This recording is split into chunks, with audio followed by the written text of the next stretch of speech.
अस्सलामुअलैकुम, मैं आसिया सिद्दीकी और आप देख रहे हैं बसीरत ऑनलाइन। इस्लामोफोबिया, क्या इस्लामोफोबिया एग्जिस्ट करता है?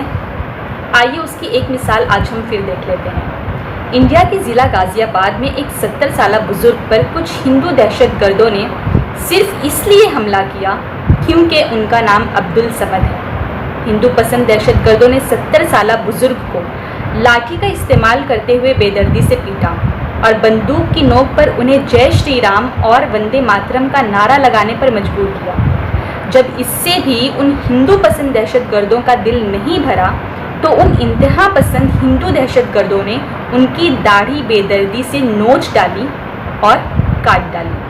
अफसोस तो इस बात का है कि उन 70 साल बुजुर्ग के साथ हैवानियत की सारी हदें पार कर दी जाती हैं, लेकिन भारत का मीडिया चैनल इस दहशतगर्दी पर सवाल उठाता हुआ नज़र नहीं आता है और ना ही अपने आप को सेक्युलर कहलाए जाने वाले लीडर्स कहीं भी नज़र आते हैं।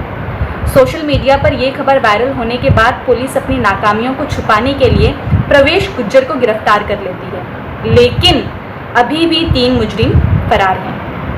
अभी कुछ दिन पहले की ही बात है, हिंदू कर्मी सेना के उत्तर प्रदेश के सदर चौहान ठाकुर ने मीडिया में एक बयान जारी किया था और उस बयान में उसने कहा था कि मुस्लिम प्रेग्नेंट औरतों का पेट फाड़कर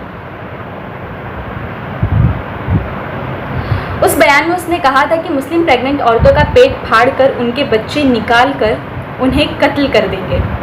भारत में 7 सालों में मॉब लिंचिंग की परसेंट में तेज़ी से इजाफा हो रहा है, लेकिन अफसोस की बात तो यह है कि अपने आप को मुसलमानों का मसीहा कहलाने वाले लीडर्स आज तक एक भी विक्टिम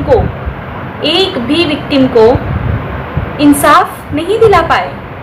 ये लोग हिंदू मुस्लिम एकता का नारा लगाते हुए हर जगह नज़र आते हैं, लेकिन ज़मीनी सतह पर इनका काम सिफर है।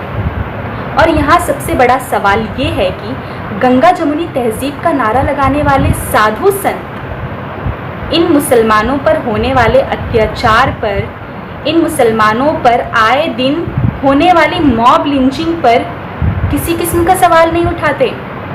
इससे एक बात तो वाज़ेह है और हम इस बात का बखूबी अंदाज़ा लगा सकते हैं कौन किसकी तरफ है।